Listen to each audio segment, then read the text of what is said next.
আমাদের সবারই একটা কথা মনে রাখা উচিত।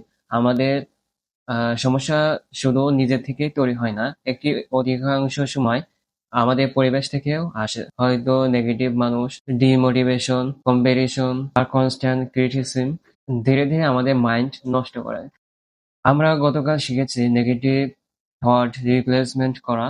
তো আজ আমরা দ্বিতীয় ডেতে নিয়ে এসেছি টক্সিক এনভায়রনমেন্ট থেকে কিভাবে নিজেকে বাঁচানো যায়। কারণ আমরা যে পরিবেশে বড় হই বা যে পরিবেশের সাথে থাকি, ম্যাক্সিমাম মানুষ সেই পরিবেশের সাথে অ্যালাইন হয়ে যায়। আমাদের সমাজে অনেক ধরনের মানুষ আছে যারা বলে, তোর দ্বারা কিছু হবে না, তোর স্বপ্ন দেখে লাভ নেই, তুই কিছু পারবি না।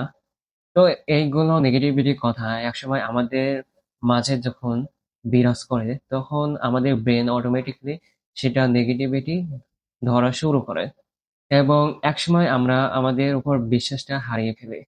আজ ডে টু চ্যালেঞ্জে ১ নম্বর হচ্ছে নেগেটিভ মানুষ থেকে ডিস্টেন্স বাড়ানো।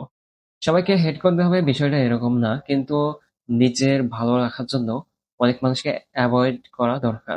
২ নম্বর, আজ থেকে নিজেকে পজিটিভলি বলার চিন্তা করো।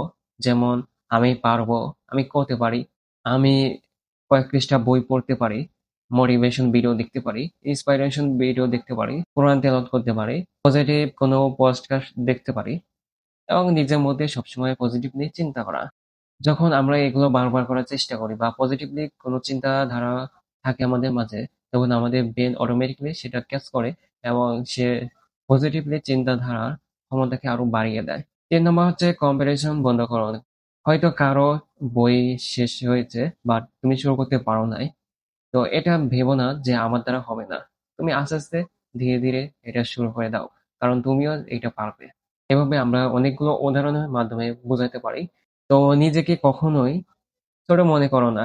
তুমি যদি এটাকে ঘৃণা করো বা তোমার নেগেটিভিটি যদি বাড়ে, তাহলে তুমি এই পৃথিবীতে টিকে থাকতে পারবে না। তো আমাদের মনে রাখতে হবে, সব ফুল সব জায়গায় ফোটে না। যে ফুল সুন্দরভাবে বাঁচার জন্য সুন্দর পরিবেশ চায়, ঠিক সেটি হচ্ছে তুমি। তাই টক্সিক এনভায়রনমেন্ট থেকে বের হয়ে আসা, এটা তোমার সেলফিশ না, এটা সেলফ রেসপেক্ট। তো আজকে চ্যালেঞ্জের শেষে কমেন্টে লেখো, আই প্রোটেক্ট মাই পেস। তো আগামীকাল ডে থ্রিতে রেখেছি ওভার থিঙ্কিং থেকে কিভাবে নিজেকে এবং নিজের মাইন্ডকে ক্লাম রাখা যায়। তো ততক্ষণ আমাদের পাশে থাকুন। ধন্যবাদ সবাইকে।